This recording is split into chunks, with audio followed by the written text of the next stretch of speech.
Hey there everyone, this is Matt for Creative Reviews.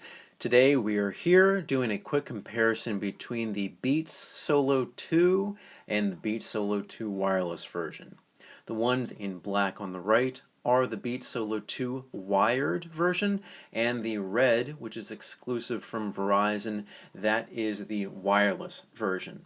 Now, from this angle, there's only really one way to differentiate the wireless from the wired, and that is the power button that you can see right here. On the wired version, you do not have that.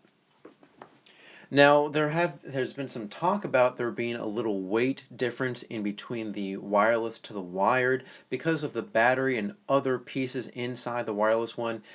It is said to be heavier, but by wearing both of these, I have had no real way of determining which is actually heavier, so the weight is a non-issue whatsoever.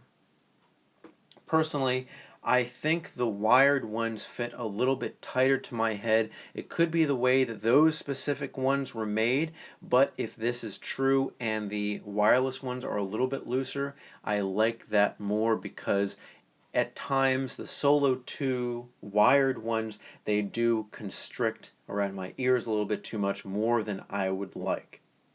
Let's talk a little bit about price. The price is something that I do have a problem with. Now it's $100 more to get the wireless than the wired. The Solo 2s are $199. The wireless Solo 2s are $299. Now that pays for wireless Bluetooth connectivity, a battery, and that's pretty much it. You still have a wired option on the wireless ones. As you can see, it has a headphone jack there too. But other than that, and other than the little micro USB cord that you get, you are not getting anything else. Unlike the studio headphones, the wired and the wireless, which have noise cancellation, you do not get noise cancellation on the wireless Solo 2s. But personally for me, I never liked the hissing noise that you get with the Beats Studio noise cancellation. It just doesn't sound right because at low levels you can always hear the hiss over the music. I like how clear the Bluetooth sound is. Now I've tried these with the wire and without, and the sound quality is almost no different. And that means both of these have hardly any difference in sound quality whatsoever. The bass that you experience from the Solo 2s, if you've heard them, it'll be most likely almost exactly the same as the Solo wireless ones. The only difference is that I believe the Solo 2s can go a little bit louder than these.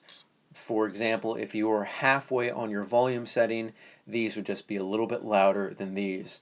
But that only really affects people who listen to them at their full intensity. Me personally, I don't like the sound leaking out and other people hearing it too much, and I personally don't really want to hear the music much louder than 3/4 on the wireless version, maybe about 2/3 on the wired version.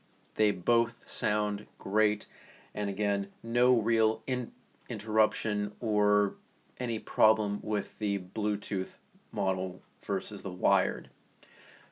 Some people have also talked about watching video and the sound and picture not syncing up.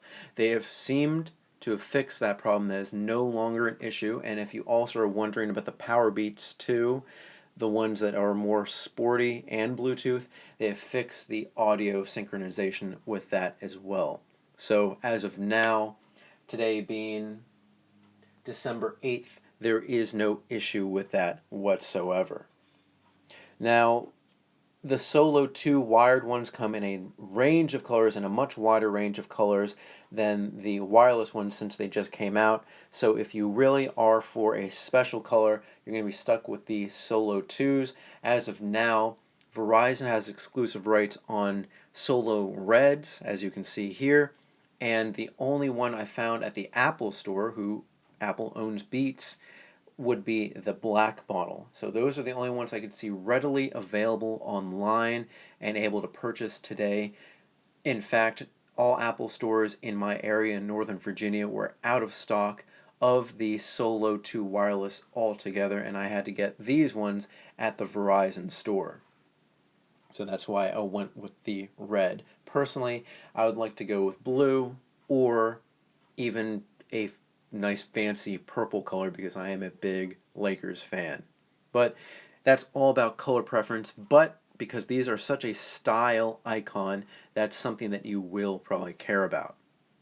Now, we're not going to be able to test out the sound today, so if you would like, go to your local Best Buy, just try it out. I think you'll really enjoy the sound that you get out of either of these. I just think altogether the wireless ones, while $100 is a lot to ask for, it is a better set. And because it doesn't really lose much on audio, it works well. I just want to show you the few more differences that you will get. With the wired version, you will get a case like this with a black felt insert. With the wireless ones, that insert will be white. And again, you also get the cable. Now, the one reason that I would go with these ones every single time if I had the choice is you do have volume controls on your left ear. It's center to pause, play, fast forward, go back, and you have volume controls here and here. And if your battery dies, you can always still plug it in. So if you have that extra $100 to spare and you are really keen on getting Beats only, go for the wireless ones and skip over these. But if you think the price is outrageous to begin with, you do have other options from Sony and Bose which are cheaper, and some people would say have a better sound quality. As you know, Beats are known to be bass heavy. Alright, this has been Matt for Creative Reviews. We've been doing a comparison between the Solo2 wireless and wired versions. Wireless are $299, wired are $199. And now they're owned by Apple, so you can find them at most Apple stores. Alright, find us on Facebook, Twitter, Instagram, and Blogger. Let us know what you like. Don't forget to subscribe, and I'll see you guys next time.